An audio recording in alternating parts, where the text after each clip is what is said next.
bien, buen día Agustín, un gusto hablar de nuevo. Bueno, lo mismo digo. Vos sabés que lo comentamos hoy más temprano. Hace unos días atrás lo internaron a Chano, el músico, por un episodio sobre el cual no se tiene mucha certeza. Lo que sí sabemos es que está todavía internado. Es una Ujú, persona que ha tenido antecedentes por consumos problemáticos, que además ujú, tiene problemas de salud, tiene un solo riñón, le falta el vaso, no me acuerdo si del hígado o del páncreas también tiene, El digamos, del páncreas. páncreas tiene Ujú. dificultades. Digamos, tiene un cuadro de su salud afectado, pero también de su salud emocional, digamos, sí. afectada.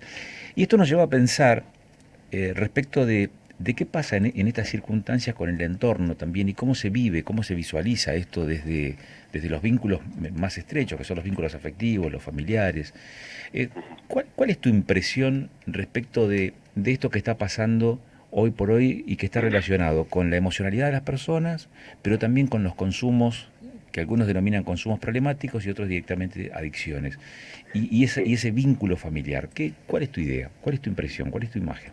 Bien, primeramente, a ver, hay una, respecto a lo que es la formación de la psicopatología, es extremadamente complejo y todo parte a través de nuestro desarrollo, ¿no? Esto que le pasó al Chano es algo que eh, pasa muchísimo, lamentablemente pasa muchísimo, nada más que una internación es algo que uno puede costearlo o no puede costearlo, ¿no?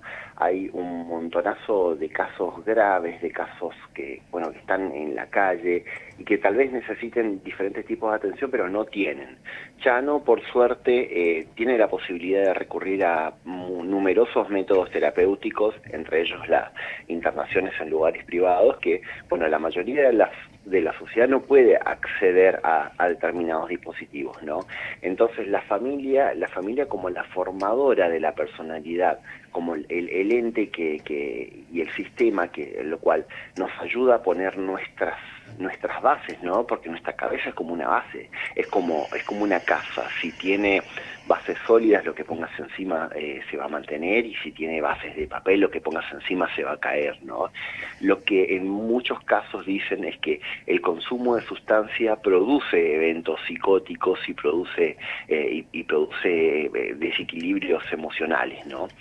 Hoy en día, si bien Estados Unidos, que es el líder en investigaciones sobre el uso de cannabis y en drogas, no ha hecho o no ha querido concluir un estudio a largo plazo sobre los desencadenantes de la psicosis, teniendo el uso de sustancias o de la producción de enfermedades mentales, tenemos en cuenta que el desequilibrio químico que produce, por ejemplo, la cocaína o la heroína genera síntomas psicóticos, aunque sean momentáneos. Y la marihuana, si bien bueno, hablamos de un montón de efectos medicinales, en personalidades de base que son, de alguna manera, tienen predisposición, generan eventos desencadenantes. Es decir, que ciertas drogas en ciertas personalidades pueden llegar a producir eventos psicóticos. Tal vez el caso de Chano haya sido, los eventos mentales hayan sido producto de múltiples consumos de sustancias, una situación familiar de base, una estructura de personalidad compleja, el cual hay muchísimas variables por analizar, pero todos se enfocan, por supuesto, al consumo de sustancias, ¿no? Y hay un montón de cosas atrás, que por supuesto el consumo de sustancias es algo en sí grave y que añade muchísimo a la psicopatología. Acordate, Agustín, que hoy en día estamos hablando mayoritariamente de patologías graves porque son duales, es decir, A ver. tantos eventos psicóticos o neuróticos graves como trastornos de personalidad, y también consumos de sustancias, así que es una situación extremadamente compleja. Ujú. Y eso puede afectarle, buen día, Buen día. eso puede afectarle obviamente al no tener acceso a que un familiar, por ejemplo, lo quiera, le permita ser internado, ¿no? Claro, En recuperación, en rehabilitación. sí, en el caso de las internaciones hoy en día con la legislación que existe sobre esa, uno puede tener también la voluntad de poder darse de alta. Entonces es una es algo muy fino, ¿no? Uno, cuando hay una internación por consumo de sustancias, sí o sí lo que exigen los equipos terapéuticos es tener un familiar referente en el cual se pueda trabajar. A ver, entendemos que las patologías mentales no se crean de la nada, sino son productos de estructuras de personalidad que se crean en una familia. Y para salir o para mantenerse necesita la ayuda de un familiar. Entonces, cuando hay una internación psiquiátrica o una internación por consumo de sustancias, en cualquier sistema terapéutico vamos a encontrar la necesidad del trabajo con el familiar, porque es el familiar el que continúa esa rehabilitación, ¿no? Es como cuando yo me rompo una pierna o tengo una intervención quirúrgica. La intervención quirúrgica es el 50%, la toma de antibióticos y la actitud preventiva mía en mi casa es el otro 50%. ¿Y qué pasa cuando hay una negatividad por parte del damnificado, de alguna forma, no el familiar, sino en sí el que está damnificado como tal? Y es la historia de todos los días, hay muchas negaciones, es parte del tratamiento, ¿no? Las personalidades adictas, si bien tienen su particularidad en que son bastante evasivas y negadoras, entonces es algo típico, ¿no? Es como decir, me voy a una verdulería y encuentro verduras. Las personalidades evasivas, o sea, es como el jugador que te dice, no voy a jugar al casino.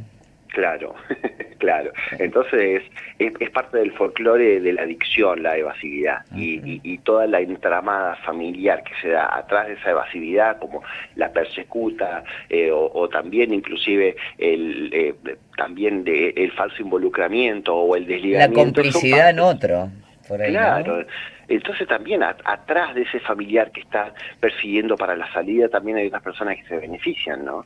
Otros adictos o managers o personalidades que se asocian y se benefician de esa falta de límites que pone con uno mismo, ¿no? Claro. ¿Qué estás viendo en este último tiempo? Porque seguramente hace unos meses atrás hablábamos de la pandemia, cómo ha incidido en la salud mental de las personas y en esos consumos que se transforman en adicciones.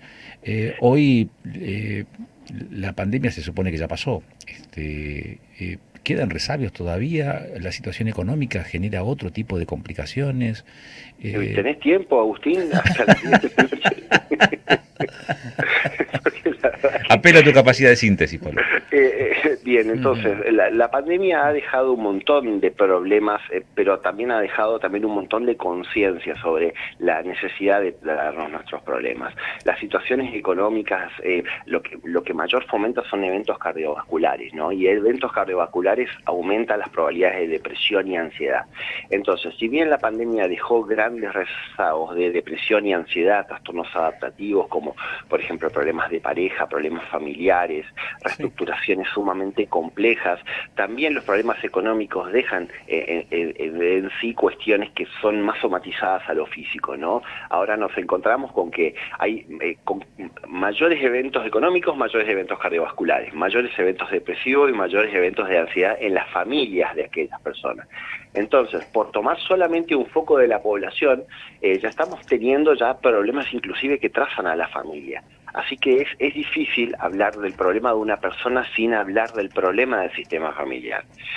Entonces, cualquier tipo de problema o movimiento social genera una adaptación familiar que a veces puede ser normal o a veces puede ser patológica o difusa, ¿no? Todo es probable, pero hoy en día hay la epidemia de la depresión, no como la depresión que te deja tirada en la cama, sino una depresión hiperactiva, kinética, con mucho movimiento, pero con gran vacío, es una situación que debemos enfrentar. Y lo enfrento todos los días en el consultorio. Ya lo creo. Pablo, muchas gracias,